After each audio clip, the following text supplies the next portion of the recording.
És indul. Nem volt erős a csattanás, de nem ismétlem meg. Örülök ismét, hogy találkozunk itt a csatornámon, a vizuális tökéletlenségek csatornáján. És a mai videó témája az a fény, hiszen az előző epizódban el is hangoztattam, hogy a legfontosabb vizuális kommunikációs eszköz egy fényképben az a fény, valamint azt is, hogy fény nélkül nem erősen lehet fényképezni. Emlékeztek, nem?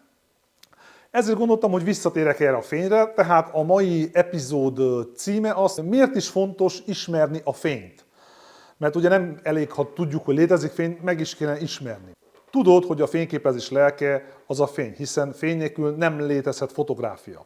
Neked, mint fotós, törekedned kell arra, hogy hatékonyabban fotózz természetes fényben, eleinte kezdetben mindenki ezt használja, természetes fényt, azáltal, hogy tudatosan kezded látni, tudatosan kezded megfigyelni a fényt, ami körülötted van, nem csak nézni azt. Ebben a mai epizódban megtanulod jobban értékelni a fényt, meg fogod érteni azt, hogy hogyan is használd saját előnyödre a fénynek a tulajdonságait, és hogy tudatosabban hogyan alkoss jobb fényképeket, nem csak a felületes vagy rutinos kattingatási folyamataid alatt szegődjön melléd néha a szerencse.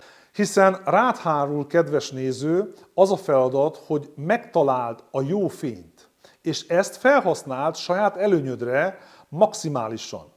Hogy hasznot húzz belőle, hogy értékessé vagy érdekessé tud tenni a saját fotódat. De álljunk csak meg egy pillanatra. Mi is az, amit te látsz, amikor szétnézel magad körül? Látod az asztalt, vagy látod a számítógépet, vagy annak a képernyőjét, látsz egy széket, egy ablakot, vagy egy szekrényt, vagy látod a fényt, ami ezeknek a tárgyaknak a felületéről visszatükröződnek. És a te szemedbe hatolva áthatol a retinádon, és eljut egészen az agyadig. Minden, amit látunk valójában, az csak fény, csak kis fény. És ez a fénynek a paradoxonja.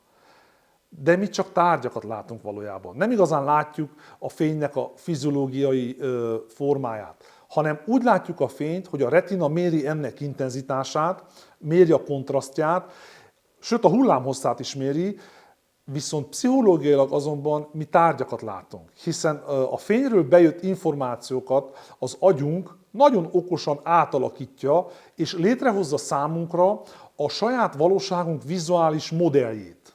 Kb. Így látunk. Születésünktől fogva arra vagyunk nevelve, hogy tárgyakat lássunk, tárgyakat ismerjünk fel. Kicsi baba felismerje a lovat, kicsi baba felismerje a cicát, stb. Nem arra vagyunk nevelve, hogy fényt lássunk. És ezért van az, hogy sokszor a fény, mint fogalom, olyan nehezen felfogható, vagy észrevehető. Na, vegyünk csak egy példát. Gondoljunk arra, hogy egy édes kis cica fekszik az ágyon, az ablakon besüt a nap, és a fényáradat szépen megvilágítja ezt a pihenő kis cicát. Jól kivehető, nem csak a szőrzetének mintázata, vagy a szőrzetének a színe, hanem a bajusza is. Na de ha most ez a kis cica a kertben van, háta mögött egy gyönyörű naplemente, és ez a kis cica két virágsor között jön felém, akkor a szemünk kínlódik egy kicsit, amíg a cicának a kontűrjét kiveszi, vagy éppen látja a textúráját. Mert ebben a fényben az agyunk egy teljesen más képet alkot ugyanarról a kis cicáról, amelyik az előbb a meleg napsugárban feküdt az ágyon. Pedig a cica nem változott semmit, csak a róla visszaverődő fény az agyunkban egy más képet alkotott. Érdekes, nem? Na de most térjünk vissza egy kicsit a fotográfiához. A megvilágítás egy fotóban aktív vagy passzív résztvevője lehet a fénykép kialakításában. Ha a megvilágítás aktív, akkor ezzel nagyon is fel tudja hívni magára a figyelmét, és a megvilágítás mellé szegédő árnyékokkal az alapszínek élénkebbnek tűnnek számunkra, és megváltoztatja a lefotózott téma hangulatát.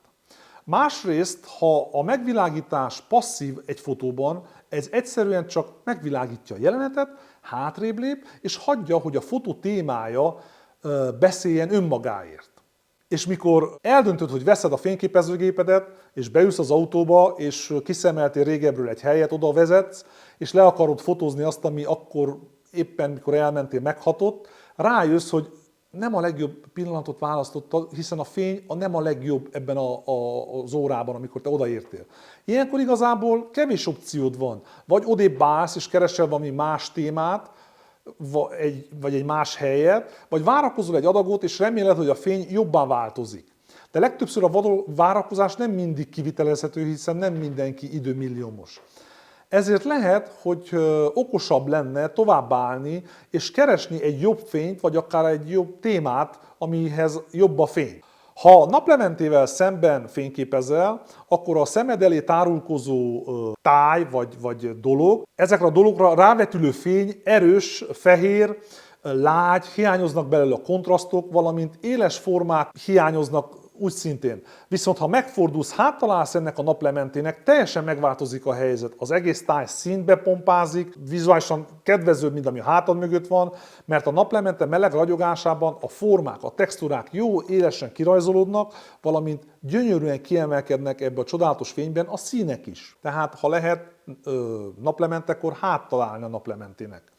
A fényképben a fény az, ami meghatározza a hangulatot. És ezt jobban teszi, mint maga a kompozíció, és jobban teszi, mint maga a fotó témája. Végül is, ami a képre rögzül, az a fénynek a hangulata, a visszaverődött fénynek a hangulata. A fény segítségével regisztrálódik a fotón az érzés, vagy különböző érzés, mondjam így, regisztrálódik a fotón a különböző érzés, a feszültség, a komorság, a boldogság, vagy épp a szomorúság. A fény az, ami hangulatával átjárja a képet, és ez a hangulat egyszerűen a fény minőségével kezdődik. És egyre összetettebbé válik lassan, ugyanis a sok fény vidámságot tud árasztani, a meleg fény boldoggá tud tenni minket, a hideg fény egy esős napon lehangolóvá tudja tenni a nézőt, de azt is el lehet mondani, hogy a meleg és a hideg fény között, a hideg és a vidám és a szomorú hangulat között számtalan más kombináció létezik, és ezt többnyire fénnyel tudjuk megvalósítani a fotográfiában. Az utolsó videóban azt is elmondtam, hogy a fénynek 4 tulajdonsága van. Megismétlem őket. A fénynek van színe, a fénynek van iránya, a fénynek van mennyisége, és a fénynek van minősége. Most egy kicsit más sorrendbe kezdünk ezekkel foglalkozni, és foglalkozunk először a fénynek az irányával. A fény gyakorlatilag bármilyen irányból jöhet felénk, jöhet a lefotózott alanyunkra. És természetesen ez az irány megváltoztathatja a fény megjelenését, vagy azt, hogy hogyan fog kinézni a rávetült tájra. A leggyakoribb irány az, mikor a fény szemből, oldalról vagy hátulról érkezik. Az előső megvilágítás, vagyis a szemből jövő fény, az akkor van, mikor a fényforrás gyakorlatilag a fotós mögött van, de szembe levő tárgyra vagy alanyra kerül rá. Tehát a tárgy, az alany kapja a szemből a fényt. Ez a közvetlen előső megvilágítás elég laposnak tüntetheti fel a lefotózott tárgyat vagy jelenetet, de sok részletet képes mutatni, mert az árnyékok közvetlenül a téma mögé vetülnek. Ebben a megvilágításban a fotó legtöbbször elveszti a háromdimenziós hatását. Ugye erre törekszünk, hiszen a fotó az egy kétdimenziós médium, és mi próbálunk háromdimenziós hatást megteremteni. Az oldalsó világítás esetében a fényforrás a fotós oldaláról jön, és a téma oldalsó megvilágításával az árnyékok nyilvánvalóvá válnak, a textúrák, a formák kiemelkednek. És ez egy nagyon közkedvelt megvilágítási forma, főleg mikor testeket fotózunk, mert ezek általában oldalról megvilágítva háromdimenziós hatást kapnak, kiemelkednek rajta az izmok, a domborulatok, a felületek, és vizuálisan esztetikusabbá válik nekünk. A hátsó világítás az, amikor a fényforrás a fotós arcába világít, vagyis a téma mögött van, a tárgy mögött van, az alany mögött van. A hátsó világítás jelezheti a távolságot a téma és a fotós között, de ugyanez a hátsó világítás tompítja a fotóban a textúrákat is, és hosszú árnyékot vetít a kamera fele. És ilyenszerűen nagyon jól tudja érzékeltetni, jeleztetni a fotográfiában a mélységet, és megint egy háromdimenziós hatást tud kiváltani. A másik tulajdonság az a fény minősége. A megvilágítás keménységére vagy lágyságára vonatkozik. Vagyis a fény egy olyan nap, mikor nincs egy árva felhőse az égbolton, éles és durva. És ilyenkor ez a fény nem csak mennyiségileg elegendő, de ez a fény képes erős, kontrasztos árnyékokat produkálni. Ellentétben akkor, mikor az égbolton egy nagy felhő réteg van szétterülve, Ezen átszűrődő fény sokkal lágyabb, sokkal puhább, és az árnyékok ebből fakadóabban lágyabbak. A durva vagy a kemény fény hatására a színek viszont felerősödnek, és ragyogóvá, élénké válnak, de ugyanakkor az árnyékok, ahogy említettem az előbb, sötétek, éles kontraszttal rendelkeznek. Egy lányfény esetében, ami a felhőkön szűrődik át, a színek kicsit elhalványulnak, megkopottabbak, és ilyenkor az árnyékok nem jelentkeznek éles kontűrrel, hanem egy diffúz masszának foghatók fel vizuálisan. Ezért ez a lágy, hízelgő fény közkedvelt a portréfotósok körében. A fény színe az változhat napszaktól függően. A fényszíne ez a harmadik tulajdonság. A fényszíne változhat napszaktól függően, időjárás függően, vagy akár évszaknak függően. Sőt, az is befolyásolja a fénynek a színét, hogy hol vagyunk éppen a világban. Délben a fény színe fehérnek vagy színtelennek tűnhet, de mikor a nap alacsonyan van a látóhatárhoz közel, ez hajnalban vagy naplementekor, akkor a fény egy meleg, rózsaszín vagy narancssárga árnyalatot kaphat. Ha a nap lenyugszik, el is tűnik a láthatár mögül, megjelenik a szürkület, és akkor a fény átvesz egy kékes, zuzmarás tónust. Ugye ez se tart sokáig, mert amint lement a fény, a láthatáron túl a fény, a nap, 8 percig tart még ez a kékes, tónusos fény. Tehát nagyon fontos a fény. Nagyon fontos, hogy türelmesen megfigyeljed, nagyon fontos, hogy a fénnyel megbarátkozzál, és fontos, hogy merjél fotózni, és ne félj tévedni.